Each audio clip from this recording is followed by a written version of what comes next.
On a Tuesday morning in March of 2009, a flatbed truck pulled through the gate of a small farm outside Stafford County, Kansas, and dumped 300 pounds of scrap leather onto the gravel beside Nora Dykstra's barn. The driver didn't knock. He didn't leave a note. He just backed up, pulled the lever, and drove away.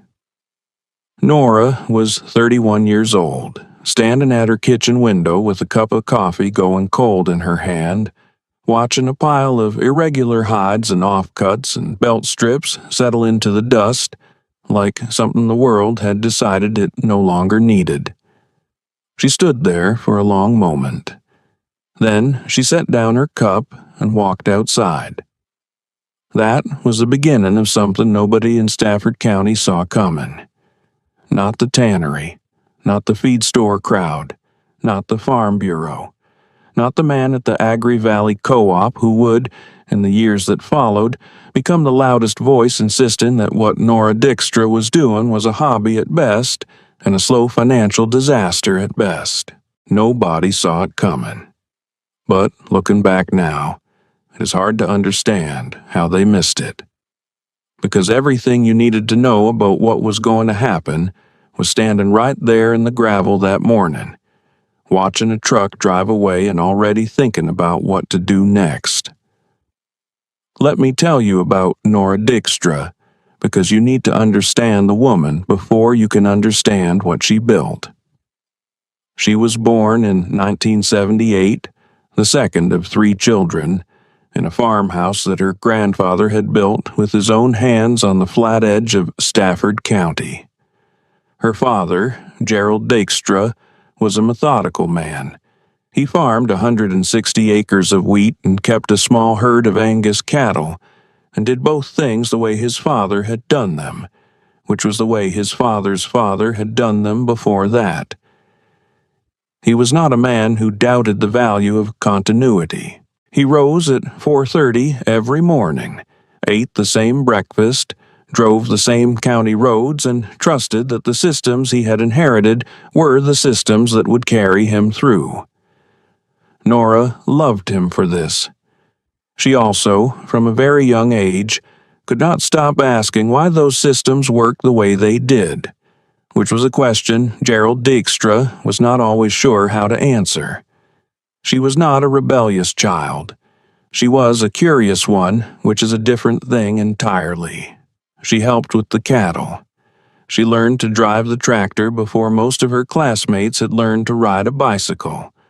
She spent Saturday afternoons in the barn with a flashlight and a wrench, taking apart things that didn't need to be taken apart just to see how they fit together. By the time she was 12, she had disassembled and reassembled the hydraulic pump on her father's baler twice. The second time, she found a crack in the housing that nobody had noticed and fixed it before it could fail in the field. Gerald Dykstra looked at that repair for a long time without saying anything. Then he said, "Good eye." That was high praise in the Dykstra house. She went to Kansas State on a partial scholarship, studied agricultural business and materials science, which was an unusual combination that her advisor described as ambitious, in a tone that suggested he meant something else. She had a professor there, a woman named Dr. Anita Zondergaard, who taught a course on small-scale manufacturing and material life cycle, and who told her students on the first day of class that the most undervalued resource in American agriculture was not land, not water, not labor, but waste. Not what you grew, what you threw away. Nora wrote that down. She underlined it twice. She carried it home to Stafford County when she graduated in 2001, and she carried it with her for the next 8 years while she worked on her father's farm and helped him through the slow financial tightening that came with the mid-decade commodity price swings and the rising cost of inputs, and all the other quiet pressures that were reshaping the economics of small family farms across the Great Plains. She married a man named Paul Dykstra, a mechanic from Pratt who kept his shop meticulously organized and who understood, better than most people she had known, that the difference between a good tool and a bad one was not price, but design. He had opinions about leather. He had opinions about stitching. He had opinions about what a work belt needed to do and what most work belts failed to do, and he shared those opinions with Nora over dinner in the specific way that a man shares opinions with a woman he trusts to do something about them. She listened. She always listened. Let me tell you about the Tannery, because it is the other half of this story and most people who know the Dykstra name have never heard it. The Stafford County Leather Works had been operating since 1961, processing hides from regional feedlots and producing leather for industrial use, primarily for agricultural equipment belts, drive straps, and heavy-duty aprons sold to meat packing facilities. By the mid-2000s, it employed 47 people and processed roughly 4,000 hides a year. It was not a glamorous operation. It smelled the way tanneries smell, which is a smell you either learn to ignore or you move. Most people in Stafford County had learned to ignore it. The tannery produced a significant volume of waste leather, the irregular cuts and edge pieces and splits that fell below the minimum dimensions for their industrial clients. These offcuts were not useless. They were simply inconvenient. Too small for drive belts, too irregular for aprons, too varied in thickness and texture to process efficiently at industrial scale. The tannery had been paying to haul them to a landfill in Reno County, which cost them approximately $8,000 a year in disposal fees. In 2008, a man named Dale Crowley, who managed operations at the tannery, decided that the landfill arrangement was an unnecessary expense and that farmers with large properties and no particular objection to receiving free material might serve as a more economical solution. He began, informally, offering to dump scrap loads at nearby farms in exchange for nothing. No payment, no contract, no formal arrangement. Just a phone call and a truck. Several farmers said yes. Gerald Dykstra said yes, because free material was free material, and he figured he could use the leather scraps for something around the barn. He mentioned this to Nora over breakfast one morning in late 2008. She set down her fork. She asked him how much they were getting and how often. He told her. She picked her fork back up and finished her eggs and didn't say anything else for the rest of the meal. But she was thinking. The first load arrived in March of 2009. 300 pounds of mixed scrap.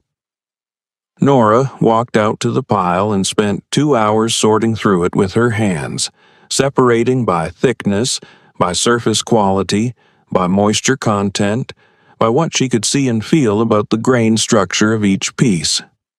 She had been reading about leatherworking for 6 months by then. She had ordered 3 books from a supplier in Denver and a 4th from a craft school in Vermont. She had been watching videos and studying the construction of work belts and tool holsters and the specific ways that professional-grade leather goods differed from the cheap nylon and plastic alternatives that had taken over the market in the 1990s. She had also been talking to Paul, who told her that every tradesman he knew either owned one good leather tool belt that they had bought 15 years ago and still used, or owned 4 cheap ones that kept falling apart. There was no middle ground. The market had collapsed toward the bottom and the top had been abandoned. She brought a piece of the scrap leather inside that afternoon, a thick shoulder cut, maybe 14 inches by 9, with a clean grain on one side and a slight irregularity along one edge that would trim away cleanly. She laid it on the kitchen table and looked at it for a while. Then she went to the barn and got her father's old saddle stitch and awl. Now, let me pause here and ask you something. How many times have you looked at something that everyone else was throwing away and wondered if they were wrong? How many times have you had that thought and then let it go because the gap between the thought and the action felt too wide to cross? Nora Dykstra was not a person who let that gap stop her. She was a person who went and got the all. Let me tell you about the first belt, because the first belt is the reason any of this matters. It took her 11 days to make it. She worked in the evenings after the farm chores were done and on weekend mornings before the day's work started. She had no pattern. She drafted one herself on brown paper, based on measurements she had taken from Paul's old belt and from 3 other belts she had bought second-hand at a farm auction in Pratt. She cut the pieces from the scrap leather with a rotary cutter and a steel straight edge. She punched the holes by hand with the awl. She stitched it with waxed linen thread using a 2-needle saddle stitch that she had taught herself from a book, which is a stitch that locks itself so that if one section fails, the rest holds. She used brass hardware, rivets and D-rings, and a roller buckle that she ordered from a harness supplier in Hutchinson. The finished belt weighed just under 2 pounds. It had 4 tool loops, a hammer loop, 2 open pockets, and a main pouch with a snap closure. It was not beautiful. The stitching was slightly uneven in 2 places, and one of the pockets sat a 1/4 inch lower than she had intended. But it was solid. It was the kind of solid that you feel when you pick something up and your hands tell you, before your brain does, that this thing will not fail. She gave it to Paul. He wore it for a week without saying anything specific about it. Then, one Friday evening, he came home from the shop, set the belt on the kitchen counter, and said, "The pocket needs to be 1/2 inch higher, and the hammer loop needs to be reinforced at the base. Otherwise, it's the best belt I've ever worn." Nora wrote both things down in her notebook. She made the second belt the following week. Let me tell you about what happened at the co-op in the spring of 2010, because that is where the story takes its first public turn. The Agri Valley Co-op in Stafford County was the kind of place where the important conversations happened before they happened anywhere else. It was a low building with a concrete floor and a counter that had been worn smooth by 40 years of elbows, and it was run by a man named Gene Sievert, who had been selling seed and chemicals and equipment parts to Stafford County farmers since 1987. Gene Sievert was not a cruel man. He was a certain man, which in some ways is harder to argue with than cruelty. He had been farming adjacent to and serving adjacent to the agricultural community of Stafford County for long enough that he had developed a comprehensive theory of what worked and what didn't, and his theory did not include a 32-year-old woman making tool belts from Tannery scrap in her barn. Nora had been selling her belts for about 6 months by then. She had started with Paul's colleagues at the shop in Pratt, then moved to a few contractors in Hutchinson, then to a hardware store in St. John that had agreed to carry 6 belts on consignment. She was selling them for $85 each, which was $40 more than the standard nylon and plastic belt at the farm supply store, and $40 less than the premium leather belts from established manufacturers. She was making roughly 12 belts a month, which was all she could manage alongside the farm work. She was using every scrap load the tannery delivered, which by then had become a regular arrangement, arriving every 6 to 8 weeks in loads ranging from 200 to 400 pounds. She came into the co-op one morning in April of 2010 to ask Gene Sievert if he would be willing to carry a few belts. She had 2 samples with her in a canvas bag. She set them on the counter. Gene Sievert picked one up, turned it over, looked at the stitching, pressed the leather with his thumb, and set it back down. He looked at the price tag she had attached, which said $90. The silence lasted about 2 seconds. Then he started laughing.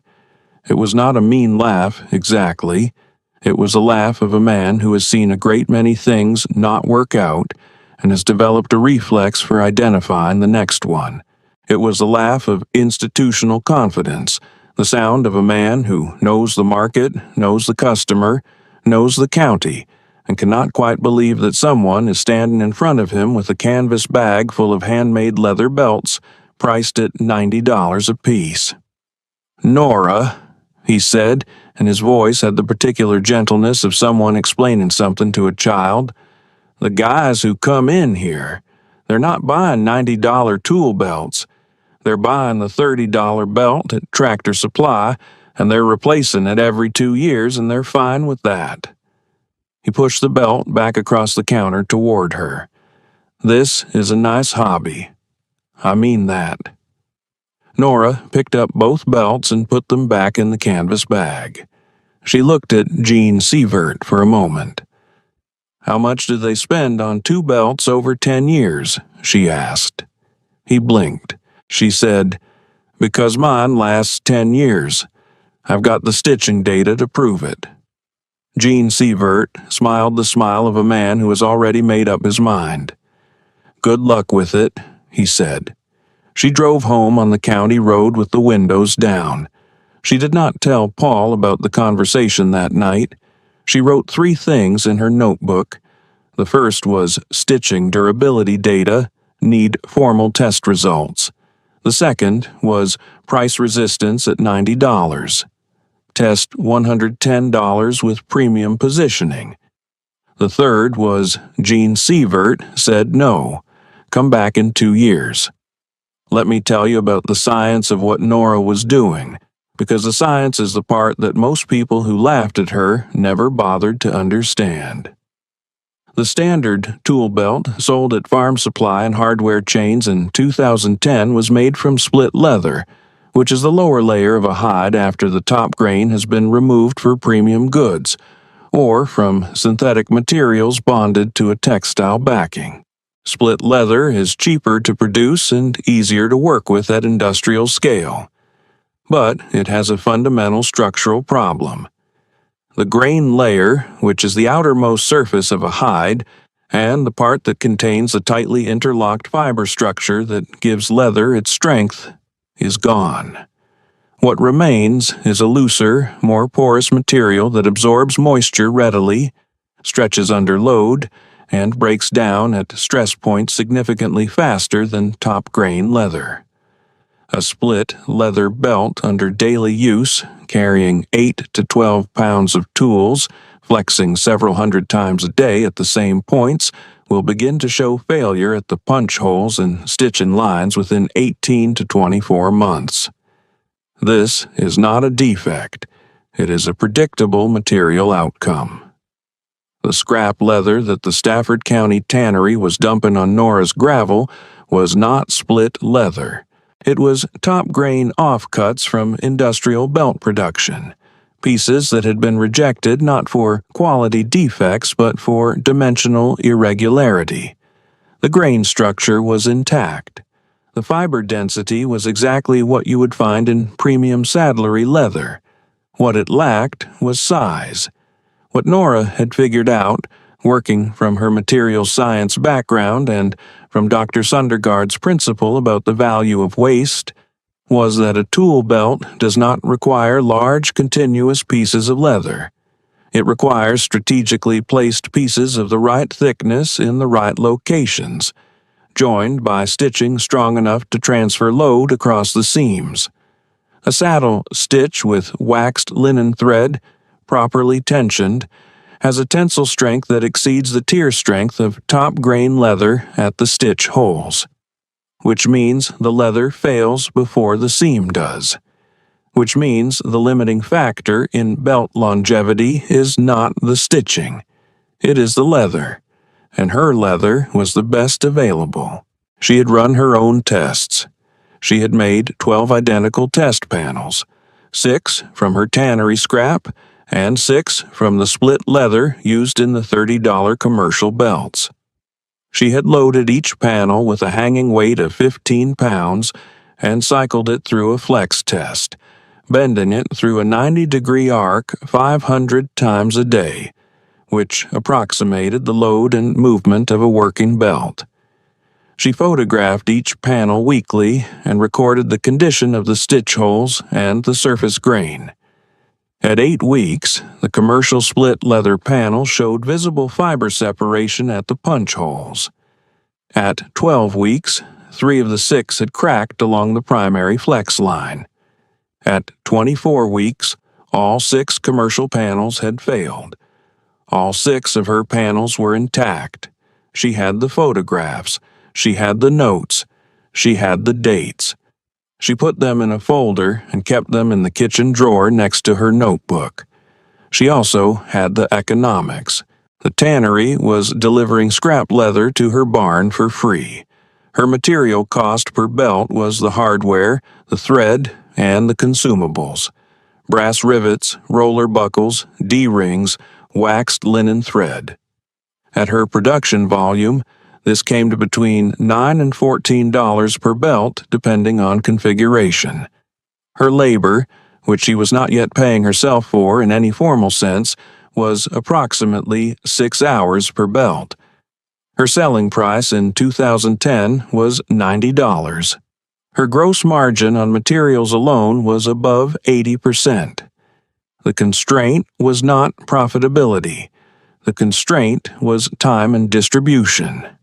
Let me tell you about the years between 2010 and 2013, because they are the years that most people skip over when they tell this story, and they're the years that made everything else possible. Nora did not quit the farm. She did not take out a loan. She did not hire anyone. She worked the farm with her father during the day and made belts in the evenings and on weekends, and she sold them through every channel she could find that didn't require Gene Sievert's approval. She sold at farm auctions. She sold at the county fair, where she rented a 10-foot table for $40 and sold 11 belts in 2 days, and came home with $990 and a list of names and phone numbers from people who wanted to order more. She sold to a plumbing supply house in Wichita that had a display case near the front counter. She sold to a roofing contractor in Pratt who ordered 6 at once for his crew and called her back 3 months later to say that his guys were asking where they could get more. She sold through a small classified ad in a regional agricultural newspaper that generated, over the course of a year, 47 orders from across Kansas and into Oklahoma and Nebraska. She also got better. The stitching that had been slightly uneven on the first belt was perfectly consistent by the 50th. She developed a system for grading the incoming scrap loads, sorting by thickness and grain quality, and assigning each grade to a specific component of the belt. The heaviest, densest pieces became the main body and the tool pockets. The medium weight pieces became the loops and the backing panels. The lightest pieces became the interior liners and the closure flaps. Nothing was wasted. The smallest offcuts, pieces too small for any structural component, she began using to make small leather key fobs and tool roll straps, which she sold for $12 each and which had a material cost of essentially zero.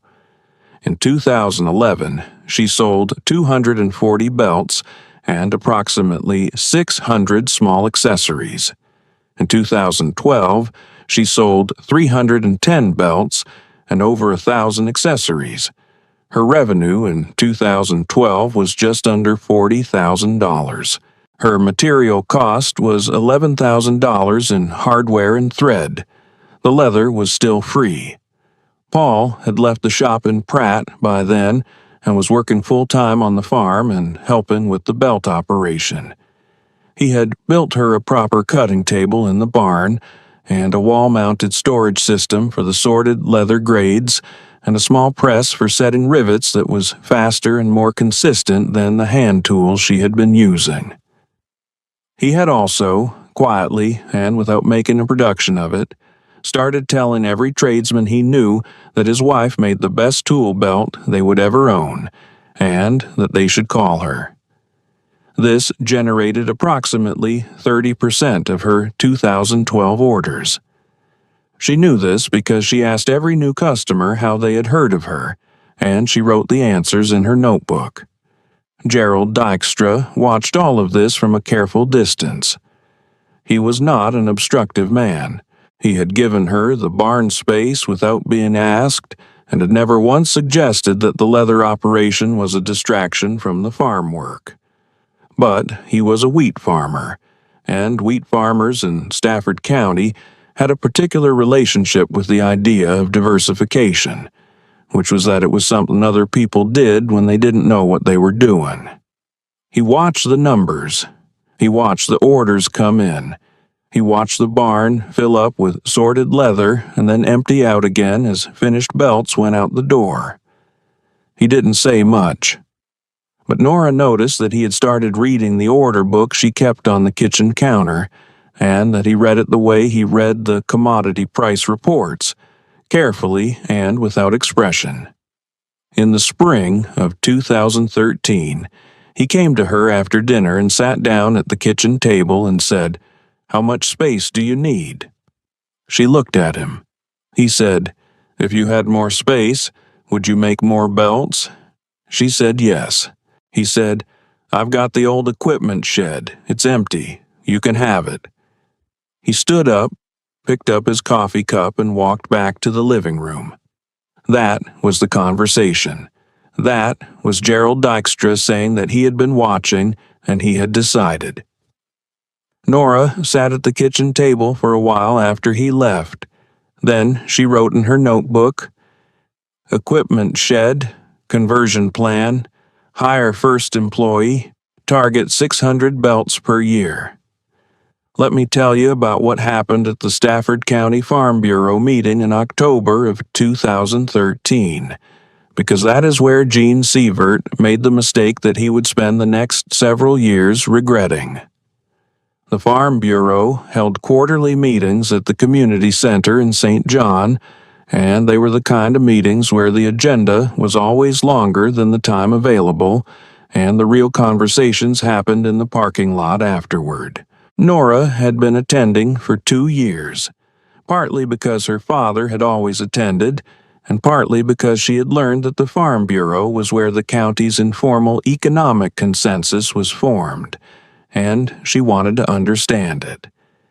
She sat near the back and listened more than she spoke.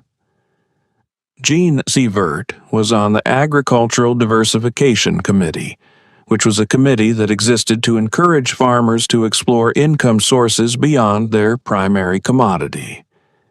He gave a brief presentation that October about small-scale, value-added enterprises, which was a category that included things like farm-direct vegetable sales, agritourism, and artisan food production. He had a list of examples. He mentioned a woman in Reno County who made goat cheese. He mentioned a family in Pratt County who ran a corn maze.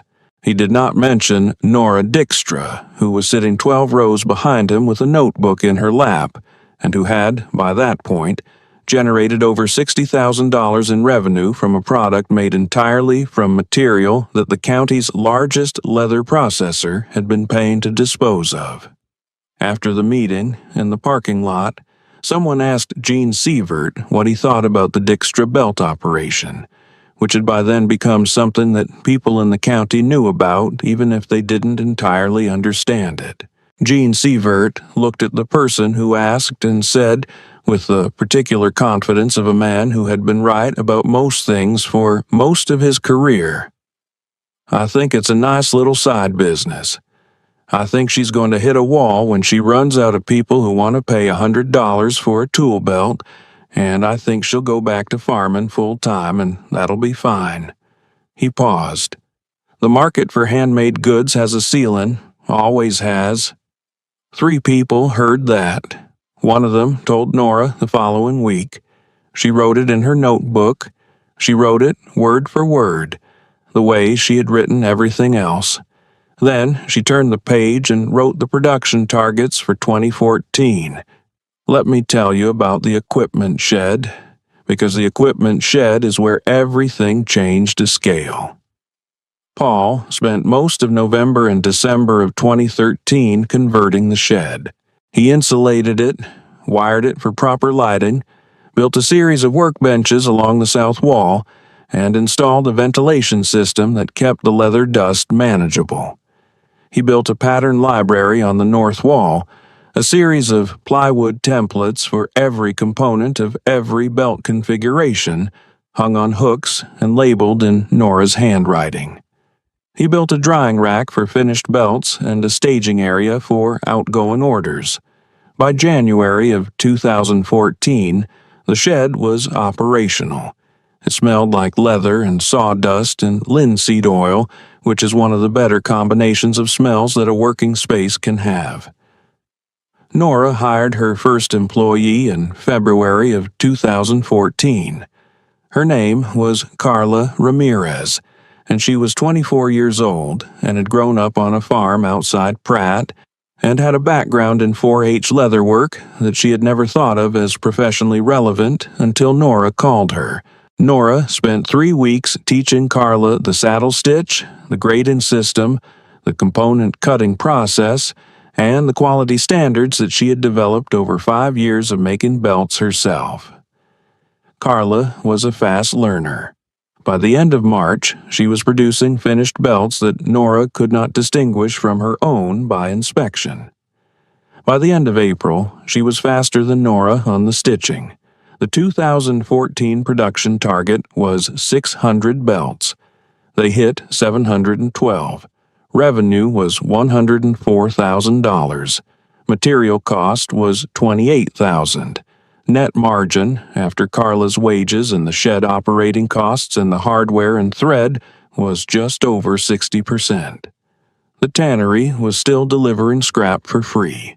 Dale Crowley had, by this point, figured out that the arrangement was saving him approximately $9,000 a year in disposal fees, and had formalized it with a simple letter of agreement that gave Nora right of first refusal on all offcuts above a minimum thickness threshold. She had signed it in 2012. She had been the only person who thought to ask for it. The orders were coming from farther away now. A construction supply house in Wichita had placed a standing order for 20 belts a month. A regional distributor in Oklahoma City had reached out after seeing the belts at a trade show in Tulsa, where Nora had rented a half booth for $300 and sold 42 belts in 2 days. A roofing supply company in Denver had ordered a trial shipment of 30 belts. The hardware store in St. John had gone from 6 belts on consignment to a standing order of 15 a month. Paul had built a simple website, which was generating roughly 20% of orders from people who had found it by searching for American-made leather tool belt or handmade work belt, or some variation thereof. Let me tell you about the drought year of 2014, because it is the part of this story that most people who know the name Dykstra Tool Works remember, and it is the part that answers the question that Gene Sievert had never thought to ask. The summer of 2014 was the driest in Stafford County in 11 years. The wheat crop across the county came in at 40% of normal yield. Gerald Dykstra's 160 acres produced 31 bushels per acre, where the average had been 78. At the commodity price that summer, that was a loss of roughly $38,000 against his projected revenue. He was not the only one. Across the county, farm families were making calculations that had no good answers, drawing on operating lines of credit, deferring equipment maintenance, watching the numbers, and hoping for better next year. Nora's belt operation had its best quarter in the third quarter of 2014. Revenue from July through September was $41,000. The leather was still free. The drought did not affect the tannery's production. The drought did not affect the demand for tool belts from construction workers in Wichita and roofers in Denver and tradesmen in Oklahoma City. The drought did not affect anything about what Nora was doing, because what Nora was doing was not connected to the weather in the way that wheat farming was connected to the weather. It was connected to something else entirely. It was connected to the fact that she had looked at waste material and seen value, and that she had built a production system around that value that was insulated from the specific risks that had been slowly compressing the margins of every wheat farm in the county for 20 years. Gerald Dykstra sat at the kitchen table in August of 2014 and looked at the farm's financial summary, and then looked at the belt operations revenue report, which Nora had started printing monthly and leaving on the counter. He sat there for a long time. Then he said, "You were right." He said it quietly, the way a man says something that he has been working toward saying for a while. Nora was standing at the counter. She didn't say anything back. She just nodded. He said, "What do you need?" She told him. She needed 2 more employees, a second cutting press, and a dedicated shipping station. He said, "Do it." He stood up and walked outside. She heard the screen door close behind him, and then she heard nothing for a while, and she understood that he was standing on the porch, looking at the dry fields and thinking about what he had just said and meaning it. Let me tell you about what happened in the fall of 2015, because that is when Gene Zevert came to the barn. He drove out on a Wednesday afternoon in October, unannounced, in his pickup truck, which was the way most serious conversations in Stafford County began. Nora was in the equipment shed when he arrived. Carla was at the stitching bench. 2 other women, both hired in 2015, were at the cutting tables. The shed smelled like leather, and the afternoon light came through the south-facing windows in long, flat rectangles across the workbenches. Gene Zevert stood in the doorway for a moment, looking at the operation, and then he took his cap off. He said, "I heard you're doing $1 million. Nora said, "Not quite." He said, "What are you doing?" She said, "About 700,000 this year. We'll be over $1 million next year." He put his cap back on and looked at the wall of pattern templates, and then at the grading system for the leather, and then at the shelf of finished belts waiting for shipment. He said, "I told you it had a ceiling." Nora looked at him. She said, "You told me the market for handmade goods has a ceiling. Always has." She had it word for word. He blinked. She said, "I didn't build a handmade goods business. I built a manufacturing operation that uses handcraft methods to produce a product that the market was underserving. There's a difference." He was quiet for a moment. Then he said, "I'd like to carry your belts."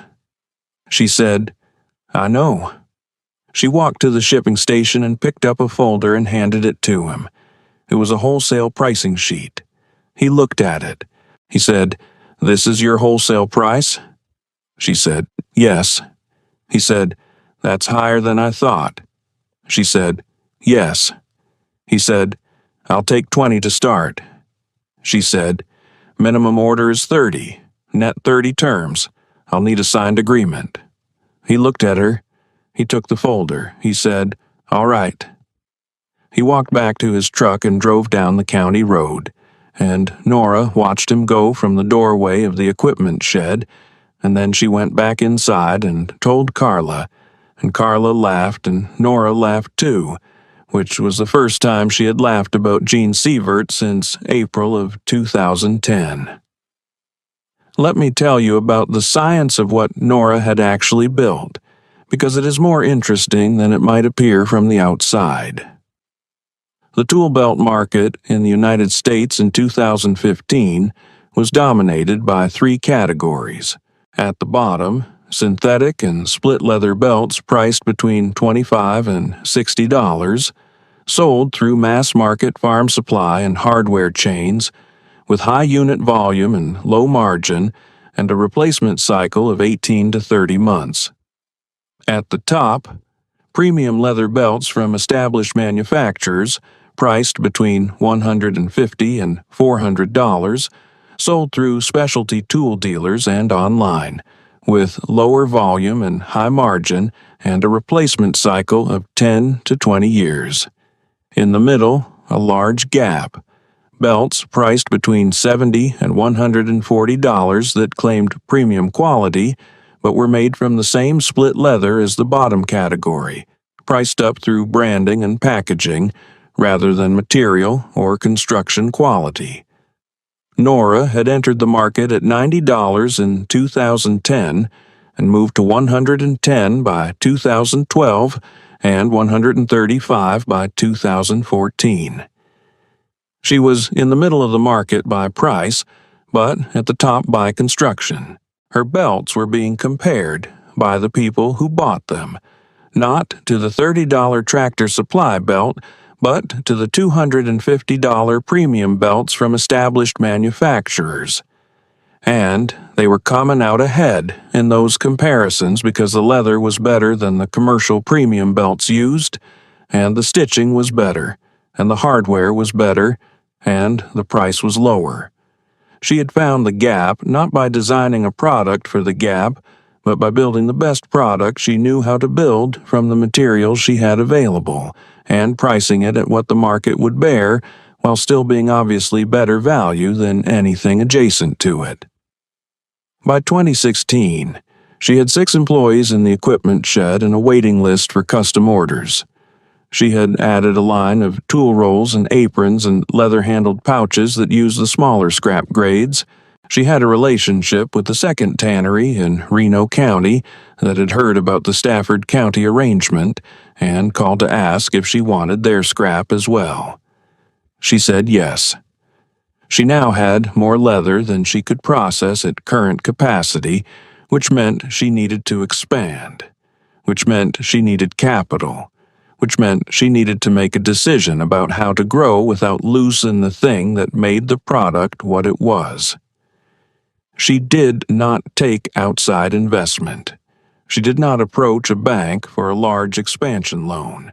She did not license the brand or move production to a contract manufacturer.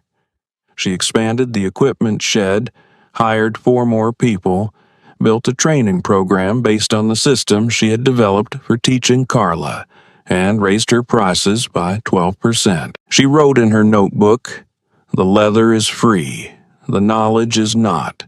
Price accordingly."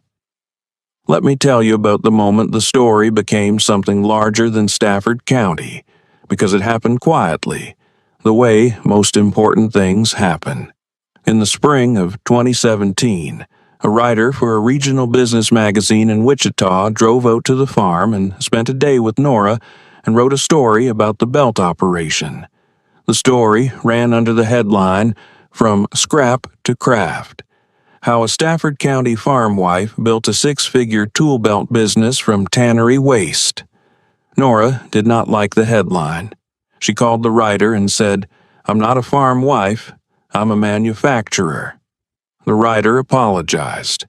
The story ran with a corrected online headline. But the story itself was good. It described the material science, the production system, the tannery relationship, the economics.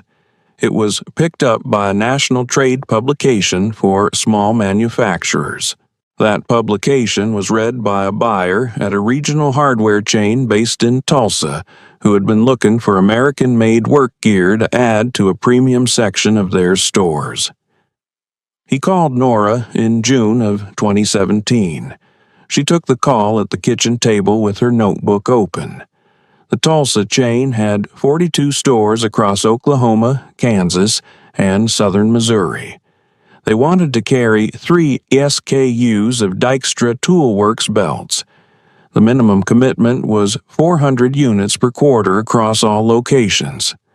Nora did the math in her notebook while the buyer was talking. She said, "I can do that." He said, "Can you guarantee consistent quality at that volume?" She said, "Yes." He said, "How?" She said, "Because I built the system before I built the volume. Call any of my current wholesale accounts." He called 3 of them. He called her back the following week. He said, "We'd like to start in September." She said, "I'll need a signed purchase order and 30% down." He said, "That's not standard." She said, "It is for me." He was quiet for a moment. Then he said, "All right." That contract pushed Dijkstra Toolworks past the $500,000 revenue mark in 2017. The following year, with the chain relationship established and a second regional distributor added, revenue crossed $800,000. In 2019, the year Nora turned 41, the company crossed $1 million in annual revenue for the first time. She wrote the number in her notebook and underlined it once, and then went to make dinner. Gerald Dijkstra died in January of 2020 at 78 years old from a heart failure that came without much warning and ended quietly in the same house where he had been born. He had watched the belt operation grow from a pile of scrap leather on his gravel to a company with 11 employees and national distribution. He had never once, in the 11 years between that first truck and his death, said anything that could be interpreted as surprise. He had watched. He had given the equipment shed. He had said, "You were right," in the summer of 2014, and had not needed to say it again, because the numbers said it every month after that. At his funeral, the pastor said that Gerald Dijkstra had been a man who trusted what he could see and what he could measure. Nora sat in the front pew and thought that was exactly right, and that she had learned it from him. Let me tell you about the Tannery, because the Tannery's story did not end where you might expect. Dale Crowley retired from the Stafford County Leather Works in 2018.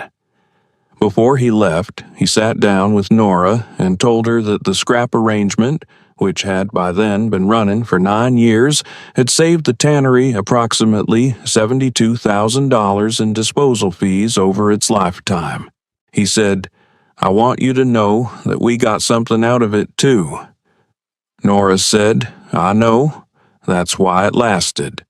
He said, "The new management is going to want to renegotiate." She said, "I know that too." She had already drafted a revised agreement that formalized the arrangement, set a minimum delivery schedule, and included a first right of refusal clause on any material above her minimum thickness threshold. The new management signed it in March of 2019. The delivery truck still came every 6 to 8 weeks. The leather was still free. By 2022, Dijkstra Toolworks had 14 employees, all of them trained in the saddle stitch and the grading system and the quality standards that Nora had developed from that first 11-day belt in 2009. The company was selling through 47 retail locations and a direct-to-consumer website that had grown to represent 38% of total revenue. The average selling price of a Dijkstra belt was $162. The material cost per belt had risen to between $18 and $23 as hardware prices increased, but the leather remained free. The gross margin on the belt line was still above 60%. Gene Sievert had been carrying Dijkstra Toolworks belts at the Agri Valley Co-op since 2015. He sold an average of 22 belts a month. He had, over the years, developed a standard speech he gave to customers who picked up a belt and looked at the price and set it back down. The speech explained the material, the construction, the longevity, the math of total cost over 10 years. It was, essentially, the argument Nora had made to him at that counter in April of 2010. He gave it without attribution. She had never asked him to. Let me tell you one last thing, because the story doesn't end with revenue numbers and it doesn't end with Gene Sievert's conversion, and it doesn't even end with the $1 million milestone that Nora marked with a single underline in her notebook. In the spring of 2023, Nora's daughter, a 19-year-old named Clara, who was finishing her first year at Kansas State studying environmental science, came home for spring break and sat down at the kitchen table where Nora had once sat with a piece of Tannery scrap and an awl. Clara had a folder with her. She opened it and spread out several pages of notes and printed research and said, "I want to talk to you about vegetable tanning." Nora looked at the papers. Clara said, "The Tannery is using chrome tanning. It's industry standard. But there's a market for vegetable tanned leather that's 3 times the size of the premium work gear market, and nobody in the region is producing it at scale. If we could get the Tannery to run a vegetable tanned line and give us first access to the offcuts, we could launch a second product line into the heritage goods market, and the overlap with our existing customer base would be substantial." She had data, she had market research. She had a professor at K-State who had connected her with a tannery in Vermont that had made the transition and was willing to consult. She had a notebook. Nora looked at the folder for a long time. She looked at her daughter, who was sitting across the kitchen table with the particular expression of someone who has done the work and knows it and is waiting to see if the person across the table will understand that. Nora thought about March of 2009 and a truck driving away and a pile of scrap leather settling into the gravel. She thought about Gene Sievert's laugh. She thought about the awl she had gotten from her father's barn. She thought about Dr. Sundergaard saying that the most undervalued resource in American agriculture was not land or water or labor, but waste. She thought about all of it for about 10 seconds. Then she said, "Show me the numbers." Clara turned to the second page of the folder.